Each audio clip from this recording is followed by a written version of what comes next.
Support comes from the Missouri Forest Products Association, providing more than 41,000 jobs in the production of wood pallets, railroad ties, white oak barrels, hardwood floors, and more.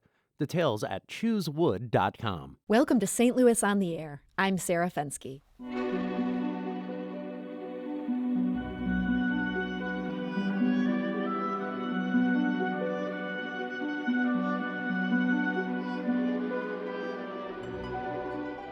Ballet isn't just for the kiddos or for limber young people. In St. Louis, a growing number of seniors are enrolled in an unusual kind of dance class.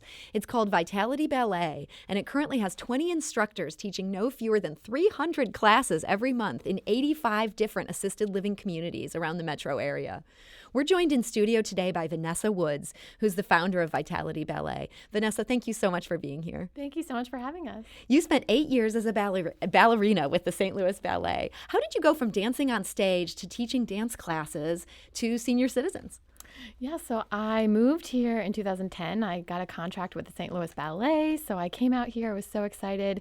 And while you're dancing, it's very common for ballerinas to have other jobs, to kind of supplement your income as an artist. So I was working all these different jobs and not really finding a lot of meaning in that. So I wanted to find a new way to bring dance to a new demographic and really kind of share all the benefits of dance with a new audience. And did you immediately land upon seniors, or did you start teaching kids first? Yeah, so I was already teaching young children, like 5 to 10 years old, loved working with them. But I actually got the idea from my mom. She's an occupational therapist, and she works with a lot of the older population. And so she mentioned, well, why don't you start thinking about bringing this to seniors? Because they're usually an audience that you wouldn't think could do ballet. And I loved that idea. Immediately captured my imagination of how could I create a dance program that would allow seniors to experience ballet. So set the scene for us. What do these classes look like? They're obviously not going to be traditional with people jumping across the room or pirouetting. Are people mostly standing or not necessarily? So part of what makes Vitality Ballet very unique is our programs are designed to be done from a chair. So this really makes the programs accessible to a really wide range of audience. So they can be done standing if you want to work on your balance, which is something that a lot of older adults really need to focus on. But our classes are specifically done from a chair or a wheelchair. So imagine beautiful classical music, very stimulating, uplifting, beautiful Tchaikovsky and Mozart pieces, and then beautiful ballet piano music and moving gracefully to the music. And it's very timed out. So a lot of what dancing is it's not just dancing to music in the background, but you're specifically making the movement match the music. So there's a really beautiful symmetry. And so it sounds like you can work with all sorts of different levels of physical limitation. Absolutely. Our classes are designed for really all levels. We work with Parkinson's patients, Alzheimer's patients, dementia patients, anyone who really wants to move their body. It's really a unique way to experience exercise. We're also joined in studio today by Joan Harrison, an in-home patient in her 80s who is taking a Vitality Ballet class from her wheelchair. And our third guest is Trish Keneally, Activities Director for Residents at the Sheridan in Chesterfield. Trish and Joan, thank you for being here. Thank you for having us. Joan Harrison, what is it like taking a Vitality Ballet class? Oh, it's so inspiring. It just lifts my whole being into another world. And the music is so calming and so beautiful. And I get a lot out of the exercises we do. I'm hoping to, through these exercises, that in time I'll be able to walk with a walker. So that's sort of my goal here. But the instructor is so sweet and just so giving and helps me in any way I would need it. And I was a ballroom dancer for 15 years. Oh, wow. So you yourself were a dancer as well. So when I couldn't do it anymore, I really got very depressed. And because we didn't see my camaraderie with my friends that I've met through dancing. And so I read about this in the paper, and I thought, well, why not? And they came over, and I was so pleased that they would do it personally for me. So you have a one-on-one class. Yes, I take twice a week, and I just can't wait when it comes. It just brought me back to where I was when I was ballroom dancing, and so I just thank my higher power every day for these lovely things. Trish Keneally, what's been the response from the residents at the Sheridan? I think they find joy in this. We have a large group that attends. Normally we have it on Thursday afternoon, and sometimes that's difficult to get residents from lunch into an activity room to do more exercise. We exercise every day, but this is a different type of exercise. Often they're in the room waiting for us before we get there because they want to learn the new routine. And as Vanessa was saying, it's not only feeling graceful, which I think you do. The music lifts you, your body feels good, and they learn different routines. So they're concentrating, they're focusing on the different dance steps, and then as they do it, we laugh and we enjoy it, and we remember back when we were dancing, and we have great stories to share. Joan Harrison obviously was very enthusiastic about doing this. She's a former dancer and has some confidence. But do you hear sometimes from people who are like, "Oh, I can't dance"? I also have men that join.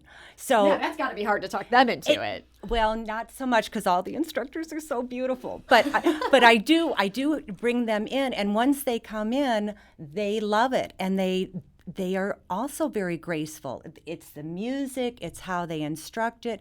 So you're feeling good and you're opening yourself out and you're relaxing and you feel good and you're concentrating on movements. So yes, I have men, and they tell me afterwards it's a workout. It isn't just dancing. They feel good and they feel they got something from it. Vanessa, what's the breakdown in terms of men and women? Yeah, so our classes definitely skew more heavily toward the women, but what's really important is that this program is designed for men and women. So everyone's welcome to join this class, and we really make it accessible for both men and women to join. You'd mentioned earlier working with Alzheimer's patients. How does that end up working? It seems like, just for the rest of us, dancing is hard enough when your mind is sharp. Can they remember the steps? So there's actually a lot of research out there. One thing that's really fascinating is about the research with dance and Parkinson's dance and Alzheimer's. Dance can have a lot of powerful benefits. So it might not be in a way where you're memorizing intricate choreography. It could be as simple as putting together a simple marching step with a small port-de-bras, which is the movement of your arms. So something really simple, trying to captivate your brain, your body, and the music all working together. It's really fun. So we kind of like to joke, it's disguised exercise. It gets people who don't want to exercise. No one wants to exercise when you're in your 70s, 80s, 90s. You want to just relax, but this class is fun. So it makes it such that you really are getting that vital exercise that you need to keep your body moving, your core strength and your posture, but then it makes it in a fun way. So whether you have Alzheimer's or Parkinson's or just an aging adult that just wants to do something fun, dance is a way to kind of make it accessible so that everyone feels a connection and makes it more meaningful. Joan, what is it like dancing now versus back when you were doing it on 2 feet? And Well, it's completely different. And it really is better for me now because I'm not so sure I could do the ballroom dancing I was doing in the level I was doing.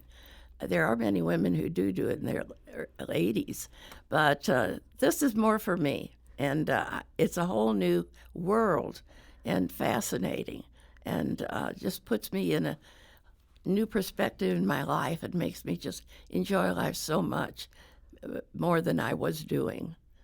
Trish Keneally, have you seen changes in the residents at the Sheridan after they've signed up for ballet and given it a chance? I do. We actually do ballet every Thursday, so 4 Thursdays, and we do a seated yoga every other Saturday. And I think I'll go to the yoga. I think with the yoga, we went outdoors the other week, and it's so calming, and it's they center, they focus, and we feel good afterwards. It's just a really lovely time to get out to have some peace.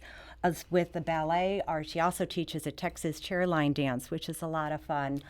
I find Stop there for a moment. A Texas chairline dance? That's kind of my favorite. Yeah, so one thing I think that can be confusing for people is we started Vitality Ballet as just ballet, obviously. I never realized this company was going to kind of get to this level. So we started over the years expanding. So we offer yoga, we offer the chair line dance, we offer a Dancing Through the Decades jazzercise kind of jazz dance class. So we have have a lot of different classes. We even offer a water ballet in the swimming pool. So it can be confusing for listeners because, we're called Vitality Ballet, but we have a wide variety of different programming that's dance-based now. So this Texas chair line dancing. So this is very popular at the Sheridan. We love that, and it is a workout. It's a workout for me. I usually participate, and the music is... So staff is participating too. And I get CNAs that will participate. Sorry, what's a CNA? Oh, certified nurse assistant. Oh, okay. But everybody, when we have the Vitality Ballet, the doors are open, the music is going, and it's fun. And once again, it's laughter, it's enjoying ourselves. And really, I have it at 2:00, and afterwards, I think people have more energy, they're more alert, they have a positive attitude. And then the rest of the afternoon, we laugh, we enjoy it. It's a fun experience. It really puts you in a good mood. It does. And we know we've done something not only healthy for our bodies, but healthy for our mind as well. Vanessa Woods, you said your mother does occupational therapy. Did you talk to her as you were trying to figure out, how do I make sure this works for this age segment? Yeah, so that was like the biggest struggle. So at the very beginning, I'm sitting in my apartment. I'm a young dancer, just moved here, and I'm trying to figure out, okay, how do I make these moves accessible, safe, healthy, and effective for this older population? So I've workshopped with her, and we have another physical therapist that we work with to try to develop how are there ways that we can really work on range of motion and stretching and strengthening so that they're really all dance-based, but also really actually important for the body. And we've had a lot of physical therapists kind of peek in at our classes from the different communities, and they'll peek in and say, oh my goodness, that's actually exactly what we wanted our patients to be working on with their ankle rotations or the adduction and abduction of their hips. And so, there's a nice crossover. And the nice thing is that it's not just physical, it's also cognitive, because there's so much research showing that putting music and movement together is really stimulating for your brain and uses a different part of your brain. So we like to remind all of the participants that they're not just working their physical body, but they're also getting their brain working as well. So it seems like the physical therapist and occupational therapist, they might actually learn from you. It's a nice partnership. I feel just such an appreciation every time I get to talk with them. It's a nice symmetry. Usually you only have so many PT sessions that you can take when you're doing physical therapy. So we always say, when you're done your physical therapy, this is a great way to continue movement. We believe lifelong movement. It shouldn't just be for a certain age group, and you can continue to make it fun so that way patients are more likely to continue their activities. Joan Harrison, you talked about how you had kind of a specific goal with this, that you're hoping to get up and start dancing again on your feet. Do you feel like you've been making progress? Absolutely. It's because it's my goal, and I really want to do it again. It's a dream. And I'm hoping it'll be a dream come true. But I have to tell you an example. One day when we were doing exercises with our feet and the legs, anyway, I asked my instructor, would she get up and show me what it looks like when she's dancing? Oh, tears came to my eyes. Just to see someone doing those steps. Just so beautiful. Just looking at her legs and her feet and how they were turned and crossed so beautifully. It was just, I couldn't believe it. I just could not believe it. I'm assuming that Joan is probably not one of your only students that likes to actually watch you dance. Do they ever get a chance to see the instructors perform? So actually, one of our signature parts of our class is at the end of the class, the last 5 minutes, our teacher will actually stand up and perform for them. So that's a really special part. Everyone always says it's their favorite. Mm-hmm. So we have all these beautiful ballet dancers. There are so many talented artists all over St. Louis. Sometimes I don't think people realize our team of dancers is absolutely incredible. They are dancing with local companies all over. They're teaching with major ballet schools all over. So we're recruiting top talent. So at the end of this chair class, the dancer will stand up and actually do a beautiful performance for them. So just a moment to see the live art form, come alive in front of them. I think it's really special, and it really just kind of adds that extra meaningful, kind of ending to the class. And so you've continued to recruit from the professional ranks in terms of finding instructors. Yeah, I think one of the things that's really interesting about being a dancer, I was a dancer my whole life. It's my biggest passion and my biggest love, but then it has a timeline and you have to stop it. And I unfortunately had to stop it because I got injured and I was not ready, and it was devastating, very, very depressing. But I needed to find a way to keep dancing and keep dance in my life. And this was a way that I could recruit also dancers that maybe went through something similar that I did that need to find new ways to express their art and share it with people. And so this is a way to bridge that gap between, people who are dancing professionally and then are now at the next phase of their life and wanting to share and give back through the arts. And Trish, it seems like your residents have been the beneficiary of that. They have. I think we started a year and a half ago, and now we have them 6 times a month. And about the instructors, they are very talented, they're wonderful, but they go to the time and trouble to know the residents' names. So when they come in, we're familiar with them, they know us by name, and actually kind of know what certain people can do and what they can't. So it's a great experience with them. We're talking about Vitality Ballet, which we've learned is far more than just ballet. We've got time for just one more question. Joan, what would you say to a fellow octogenarian who's on the fence about whether or not they can handle ballet? I would tell them absolutely. And they would love it, and they should give it a try. And I believe they can stay with it. That was 80-something dance student Joan Harrison. We're also talking today with Activities Director at the Sheridan in Chesterfield, Trish Keneally. Thank you so much for being here. Thank you. And Vanessa Woods of Vitality Ballet, thank you so much for sharing about your awesome company and all the work you're doing. Thank you so much for having us. It was such a pleasure. This is St. Louis on the Air on St. Louis Public Radio, 90.7 KWMU.